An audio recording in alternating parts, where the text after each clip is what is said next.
Hello again, everybody, and welcome back once again to the field guide to Life in the Woods Renaissance.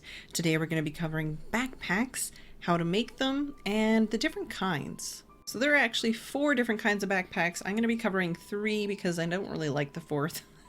You can look it up and try to craft it yourself, I think, but I don't really like it. I don't really understand it. So I'm just going to show you the first 3, which I think are the most important. Basically, there's small backpacks, big backpacks, and ender backpacks. So what you're going to need is either some leather or burlap to start. These small backpacks are quite easy to make. As you can see, it's basically just 8 burlap or leather to make a backpack. So start that off. Let's make a burlap backpack, and let's make it green. So now we have a small green backpack. If we want to rename the backpack, we can just shift right click, and then we can put whatever name we want into it. Let's say Field Guide Resources. There we go. So now if I have my mouse over on that backpack, you can see it's called Field Guide Resources, which is very important step, especially when you get to have more backpacks later on, because you end up with at least 2 or 3 backpacks just to have, like, one for your building supplies, one for your cooking, etc., etc.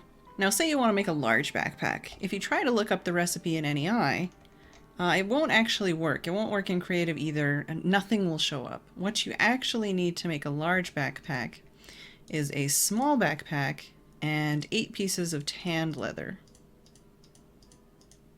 There, that will make it a large backpack. It'll keep the same color and it'll keep the same name. Well, how do you make tanned leather? That's relatively easy. You just need 2 pieces of burlap and 7 pieces of string, like so. That gives you bound leather. And you take the bound leather and you need to smelt it, and that will give you the tanned leather that you need, only you're gonna need 8 of them. Now if you want to make an ender backpack, which basically is just a transportable ender chest, you'll just need 8 leather and an ender chest. That'll give you an ender backpack. So what's the difference between the 3 different kinds of backpacks? With the small backpacks, it gives you 45 slots, which is really, really nice. With the larger backpacks, it's 90 slots, which seems overkill until you actually start to get into collecting things like flowers, different types of leaves, wood, vines, building materials, cobblestone, plants, seeds, you name it. There's a lot of items in this mod pack, so you're going to end up using multiple small or multiple large backpacks sooner or later. Ender backpack is just as it describes. It shows you what is in your ender chest, and you can take it on the go with you. So there you have it. Those are the 3 most important types of backpacks, how to craft them, the differences, the sizes, and what you need to do to rename them. The only other kind of backpack there is a crafting workbench backpack, but it just seems to have a smaller number of slots, and you can use it to craft, I think.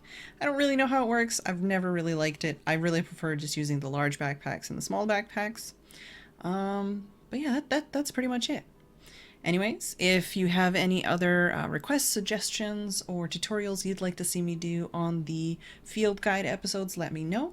I hope you've all enjoyed and maybe learned something today, and I'll see you on the next episode.